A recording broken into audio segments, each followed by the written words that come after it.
بسم اللہ الرحمن الرحیم۔ ناظرین کرام السلام علیکم ورحمۃ اللہ وبرکاتہ۔ دو سوال پوچھے گئے۔ پہلا سوال یہ تھا، کیا حمل والی عورت روزہ رکھ سکتی ہے یا نہیں رکھ سکتی؟ دوسرا سوال یہ تھا، کیا بچے کو دودھ پلانے والی عورت روزہ رکھ سکتی ہے یا نہیں رکھ سکتی؟ دیکھیں کہ ایک حدیث کا مفہوم ہے۔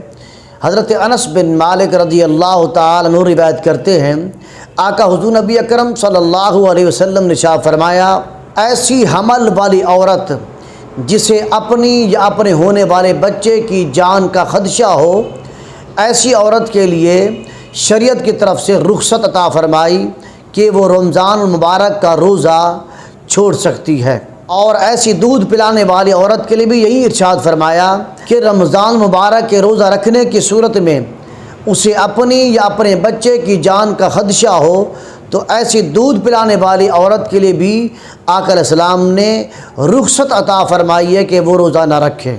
سنن ابن ماجہ حدیث نمبر ہے 1668۔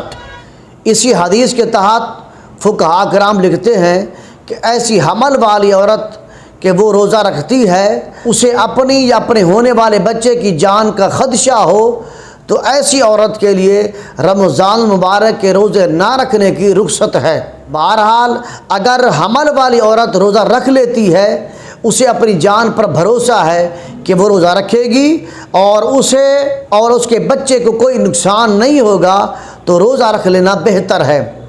بہرحال شریعت کی طرف سے ایسی حمل والی عورت کے لیے روزہ نہ رکھنے کی اجازت ہے۔